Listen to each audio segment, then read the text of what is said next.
নমস্কার, গুরুকুলের official YouTube চ্যানেলে আপনাদের স্বাগত জানাচ্ছি।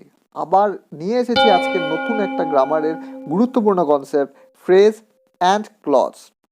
দেখুন, ফ্রেজ আর ক্লজ দুটোই গ্রুপ অফ ওয়ার্ডস, কিন্তু কিছু কিছু ডিস্টিংশন এদের মধ্যে আছে। যেমন ফ্রেজ কোনোদিনই কোনো অর্থপূর্ণ মিনিং, অর্থাৎ কমপ্লিট মিনিং কোনোদিনই বোঝাতে পারে না, কোনোদিনই এটা কোনো কমপ্লিট সেন্স এক্সপ্রেস করতে পারে না। আর এখানে আরেকটা গুরুত্বপূর্ণ ব্যাপার দেখতে হবে যে ফ্রেজের ক্ষেত্রে সাবজেক্ট আর ভার্ব, এই যে কম্বিনেশনটা, এই পার্টিকুলার কম্বিনেশনটা সবসময় মিসিং থাকে।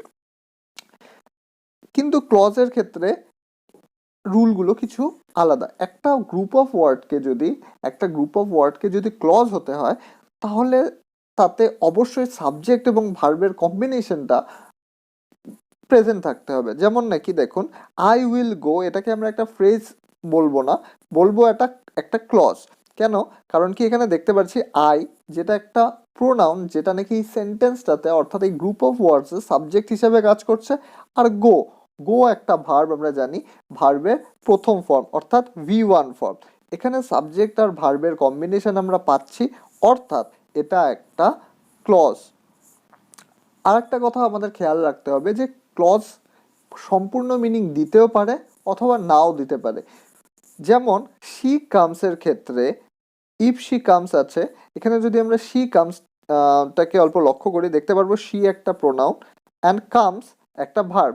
এখানে সাবজেক্ট আর ভার্বের কম্বিনেশন প্রেজেন্ট আছে যদিও, কিন্তু এটা সম্পূর্ণ একটা ক্লিয়ার মিনিং আমাদের দিচ্ছে না।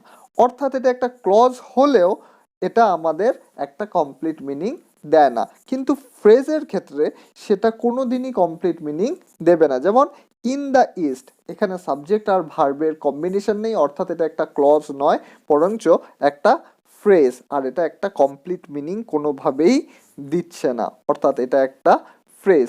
আশা করি basics of phrase and clause আপনাদের ক্লিয়ার হয়ে গেছে। নেক্সট ভিডিওতে আমরা আরও কিছু নতুন কনসেপ্ট নিয়ে আপনাদের সামনে আসব। ততক্ষণের জন্য যদি ভিডিওটি ভালো লাগে বন্ধুদের সাথে শেয়ার করুন, আর চ্যানেলটি সাবস্ক্রাইব নিশ্চয়ই করুন।